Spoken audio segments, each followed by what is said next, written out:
Chapter gravitation.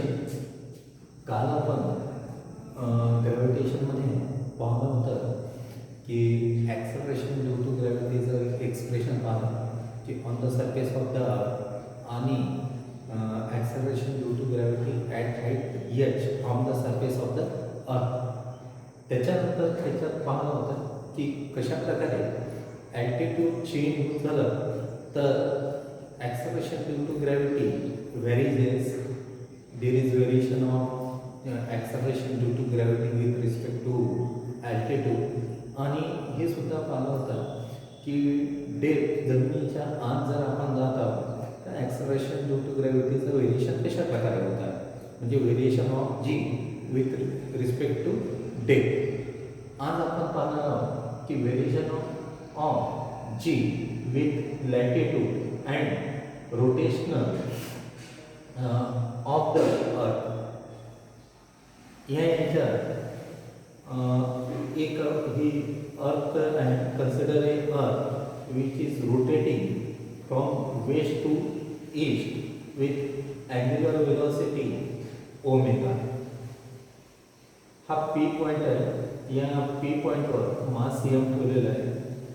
तर हा equator सोबत हा इक्वेटोरियल प्लेन आहे आणि हे जर आपण एक radius vector drawn from the point of the object from the centre and making an angle with the equatorial plane, then this angle is called latitude.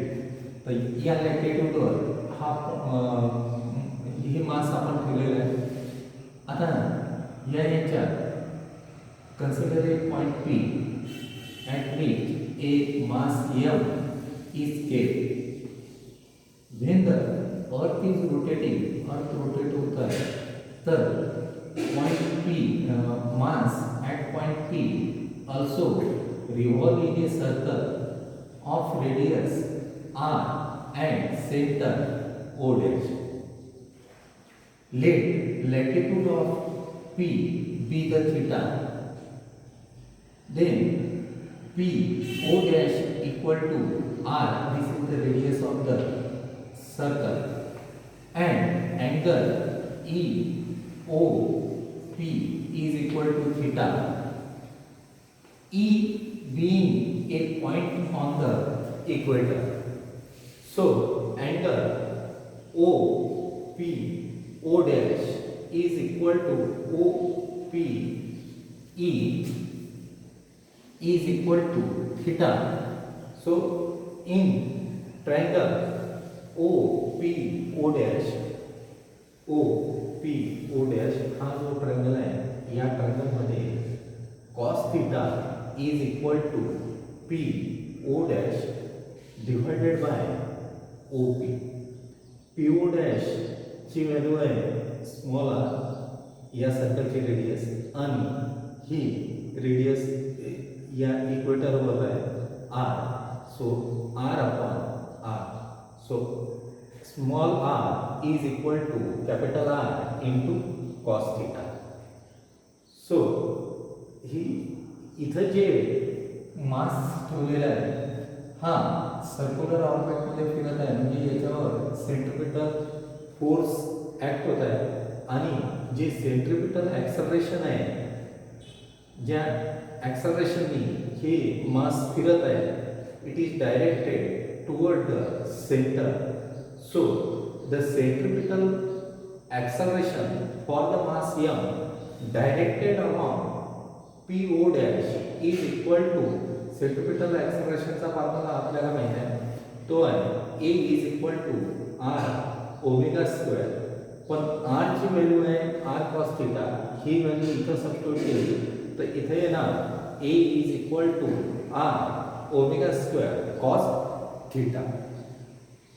आणि या सेंट्रिपिटल ॲक्सलरेशनचं जे कंपोनंट आहे, component of the centripetal acceleration along P O directed toward the centre of the earth is given by A R is equal to a cos theta.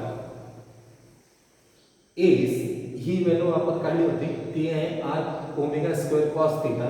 He value जर आपण इथं substitute केली तर A R is equal to R omega square cos theta into cos theta into cos theta cos square theta. So this is R omega square cos square theta.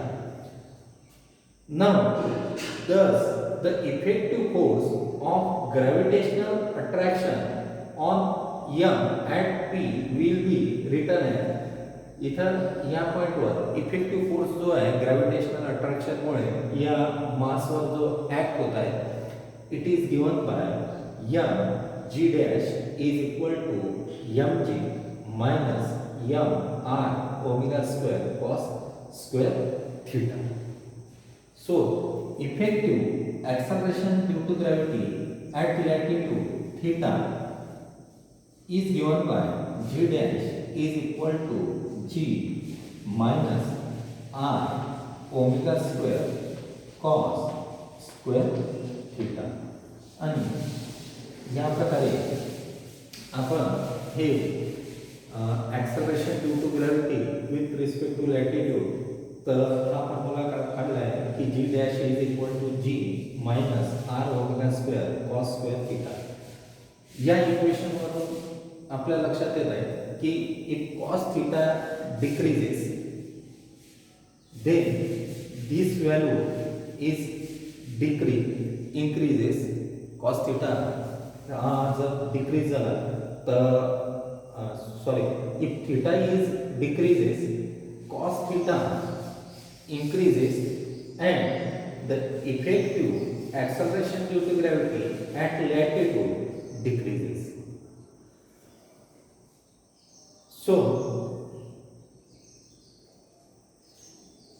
in this case, special case, we are saying that when theta is equal to 0.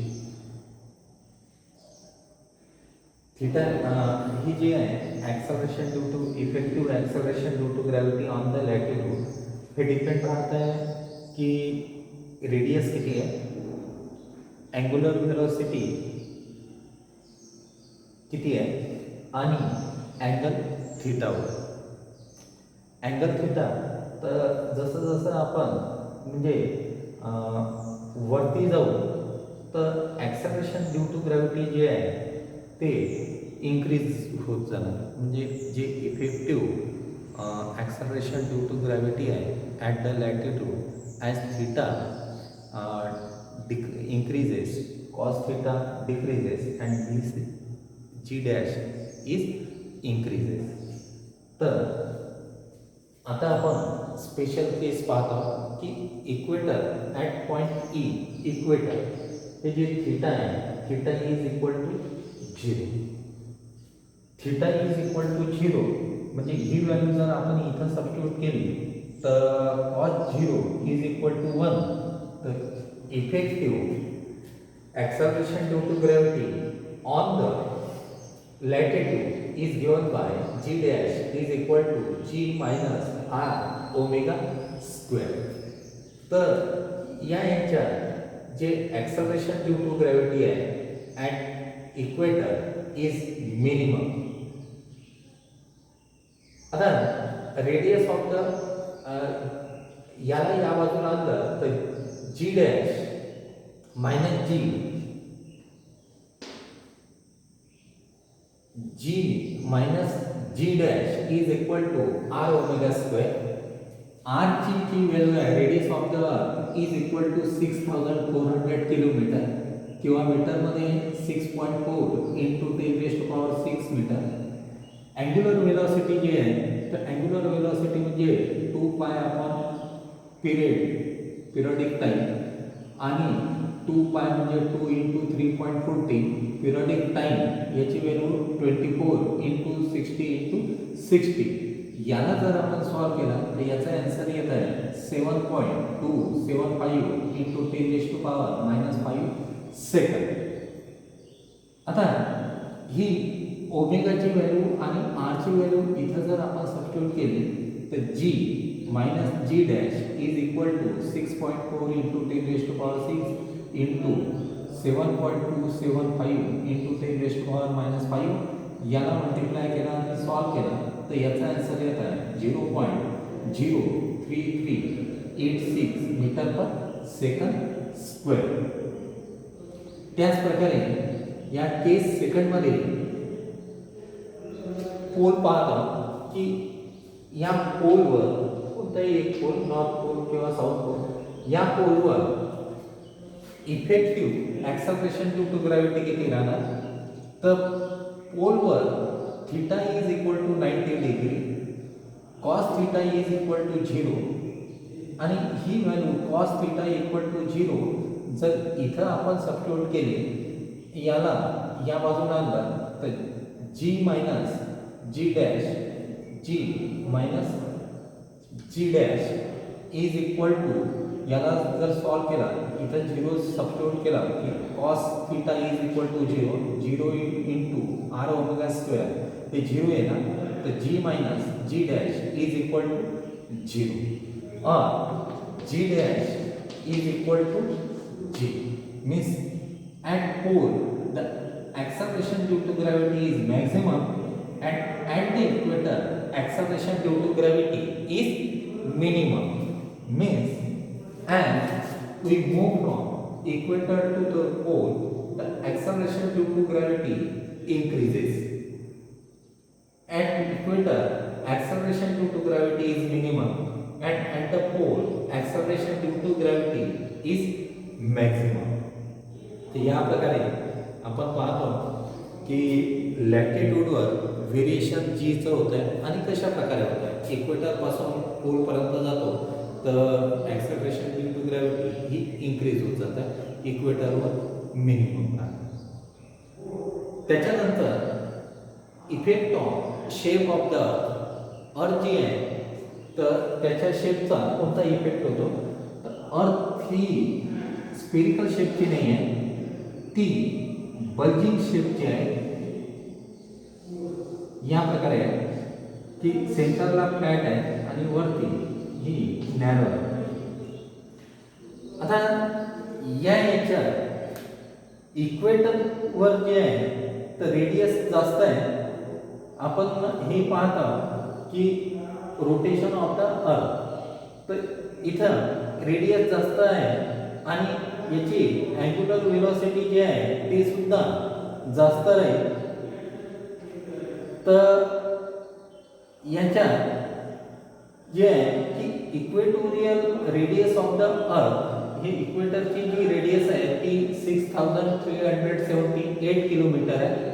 ती polar रेडियसपेक्षा ही radius जास्त राहत आहे आणि the acceleration due to gravity on the equator तर त्याच्यामुळे जेव्हा आपण हे काढतो सॉल्व करतो तर acceleration due to gravity on equator is g is equal to 9.7804 metre per second square आणि पोलवर ती राहत आहे g is equal to 9.8322. आपण हे पाहणार आहोत की इक्वेटर पासून जर पोलकडे जातं तर acceleration due to gravity increase होतं. इथं इक्वेटरवर आहे 9.7804 आणि इथं पोलवर आहे 9.8322.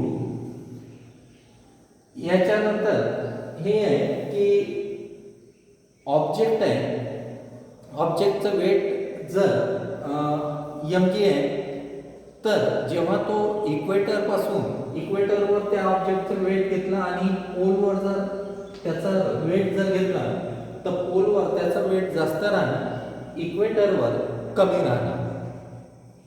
त्याच प्रकारे जर हे जे वेट आहे सरफेसवर घेतला आणि काही हाईटवर म्हणजे अल्टिट्यूडवर जर घेतला तर अल्टिट्यूडवर वेट जे आहे ते कमी राहणार आणि सरफेसवर वेट हे जास्त राहील. त्याच प्रकारे जर आपण डेप्थमध्ये गेलो आणि तिथं जर वेट जर मोजलं तर सरफेसवर वेट जास्त राहील आणि डेप्थवर वेट कमी राहणार. कारण प्रत्येक याच्यात आपण पाहतो की अल्टिट्यूडवर जी जे आहे ती डिक्रीज होत जाते, डेप्थवर सुद्धा जी ची व्हॅल्यू डिक्रीज होत आहे आणि वेट म्हणजे m इंटू जी आहे सरफेसवर जास्त राहत आहे, त्याचप्रकारे इक्वेटरवर जी डिक्रीज होत आहे, कमी राहत आहे, तर वेट कमी राहणार, पण तेच पोलवर जर पाहिला तर वेट जास्त राहणार. तर these are the effect of the shape of the अर्थ.